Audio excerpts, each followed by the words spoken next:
So, hello to our audience of Metal Zone Radio Show on Oxygène Radio. We have the huge pleasure to be at Décibel in Montenay, France.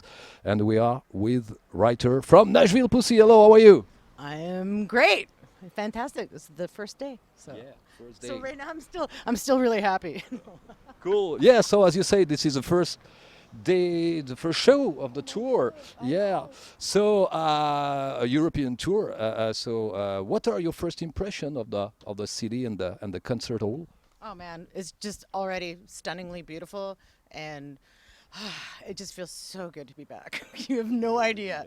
This is like, oh, thank God. This is why we do it, already. Like, And for us too. yeah. Okay. I mean, already there's a little girl in the audience like, oh, Yeah. I'm so happy.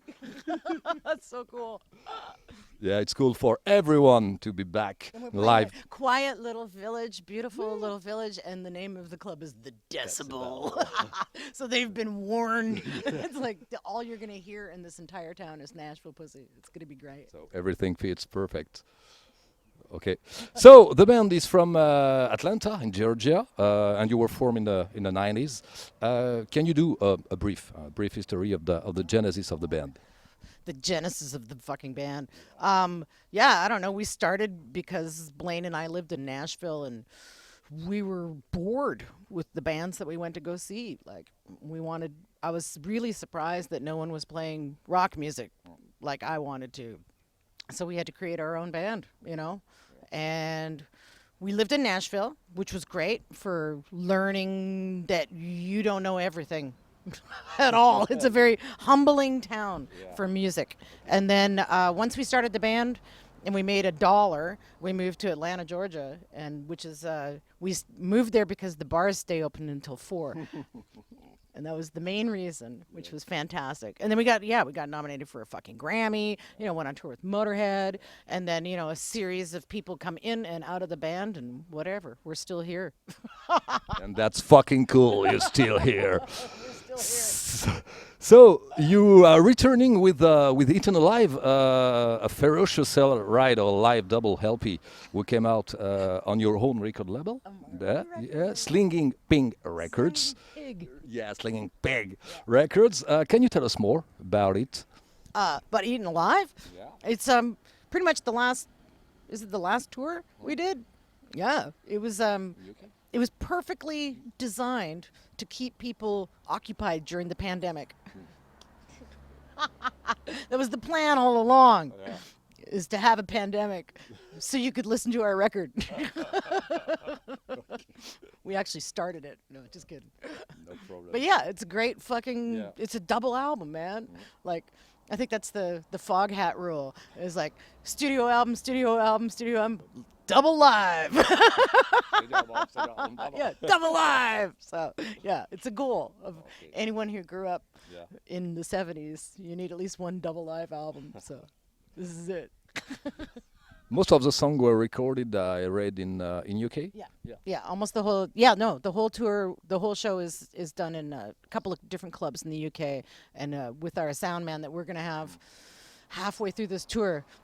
The tour is so long that we have 2 sound men because they will die. So we're gonna have David Bennett is gonna join us and replace Guillaume, and then Dave goes back and Guillaume comes back. So we have to have fresh meat. Okay, fresh meat. Yeah, fresh sound man, fresh ears. Fresh ears, yeah. But yeah, David is fantastic. He's got impeccable taste in music, very much like what we like. And it's rare to find somebody who has that, both good and bad taste in music, that we agree with. And the big one is the band Jackal, who are from Georgia, and not a lot of people like Jackal. And so when you find somebody who meets Jackal, it's like, brother, and he's from London. Like, what the fuck? Why? How did you know this? It's very cool. Okay, cool. So, your latest album, Pleased to Hit You, was released in 2019. Okay. Yeah, 19. Yeah, sorry. I don't know. Just an absence. Did you start working on new materials and can? Fuck No. No. No. Fuck no. Not at all. No. Okay. So we can expect something new, and not this year. No, if we do anything, it will not come out this year at all. We have a bunch of other projects. And so we're really busy. Like 9 Pound Hammer. We put out a record called Miss Georgia Peach, which is country music. And we're going back in the studio with them in August. So as soon as this tour is over, we go back into the studio with them. And then, we have a new drummer. So we have to, we don't really know him very well. And so we don't know what kind of music he likes yet. Can you introduce him? Dusty? Dusty? Yeah, Dusty Watson. Okay. And he has a pedigree. He is like he has played with everyone. Okay. Back in when he first became a famous drummer, he played for Lita fucking Ford. He played for Lita Ford. Yeah. Which is amazing. Fantastic. And then most recently, he's played for the Sonics. And he was on the Sonics album. Okay. He toured with the Sonics. He played with Dick Dale for like 10 years.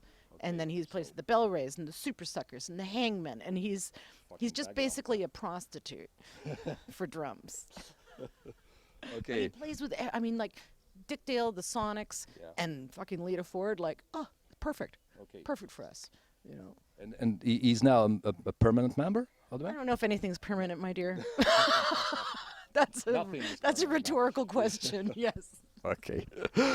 So the music world, as you say, and the world in general, was abruptly stopped in 2020 with the fucking coronavirus pandemic. How did you live that period as a band and as a human being? Well, I think we got really lucky in that this is the first time we've ever been home. Okay. Like for more than 2 months. Yeah. And we have a small package of land, and it was beautiful to be trapped on the land. And I spent all my time in the garden and getting to know my trees, which flower. And I had no idea. And they flower. This is the first time we've seen all 4 months, one after the other. And then again. It was because we've never been home for more than, I think, 6 months maybe in 20 years at that house. So it was, I mean, for us, we had so much to do. It was an opportunity to go into the files and find music and put it out and, you know, kind of get our brains organized a little bit. But the truth is that we never unpacked our bags from the last tour. They were still packed. Like we were ready to go. Oh yeah, totally ready to go all the time. Okay, so here it is again, and that's cool for everyone to see live music. Oh yeah. The reward. This is the live music is the reward for having survived this bullshit on every level. So, as a band, you cross many decades in the music industry. What is your view on the evolution of the music business and the rock industry in general? I don't know. It's the rock industry in general. Well, it's a. What do you think of it? I don't know. I don't think we're involved in the fucking industry. I think we were in the industry when we had our first record, and we got nominated for a Grammy. We were a part of the industry, and now I think we are, you know, like a mom and pop store, like. We make shoes, you know, like it's very homemade now, and as far as for us, it feels almost exactly the same. Okay. Yeah. We can't tell the difference because we've always been busy, and we have fans all over the world, and we don't ever stop playing. So it feels exactly the same as when we were in the industry. No changes about that for the band. Cool. So you are gonna play, I count 16 shows in France from May to June. That's a lot, and that's fucking good. Did you have a special relationship with that country, or is it just similar to elsewhere? No. We have a special relationship with France, definitely. There's no doubt. I think I blame Canal Plus because we did the 3 shows, which made all the difference in the world. Because in America, you will never turn on the television and see us play ever. And they won't even say our fucking name. Okay. So, and then in France, they bring us out on stage with Vanessa Redgrave, and like, fuck yeah, like I mean, it's pretty cool. Yeah. So we meet people who are now in their 30s, and they said, I saw you when I was 12 years old on TV when I was a little kid, and I was like, yeah. Okay, so something special, with our country. Okay, imagine now you have to live now on a desert island for the rest of your life, and you can only pick up with you 3 albums. Oh, I'm so bad at this. Oh my God. Okay, right now I'm listening to Uriah Heep, and I only listen to Uriah Heep, and maybe Vanilla Fudge, and another band called Boomerang, which was the keyboard player from Vanilla Fudge, and they put out one record, and it's really hard to find. So I'll take those three. Yeah.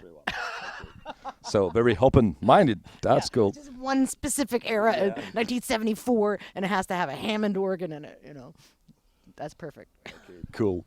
So what are your plans after this huge tour you are doing in Europe? Summer festivals, of course. After the huge tour, fucking massage in a hot tub, you know, a hammock on the beach. Yeah, no, I'm gonna go to the beach. Yeah, definitely. Okay. Take sometimes to have a rest a little bit. Yeah. Okay. Today I'm fresh. Day one, I'm fucking fresh and happy, and tomorrow I'll fucking be dead. But you know, I only have to be alive for like an hour and a half on stage, and the rest can be death. So.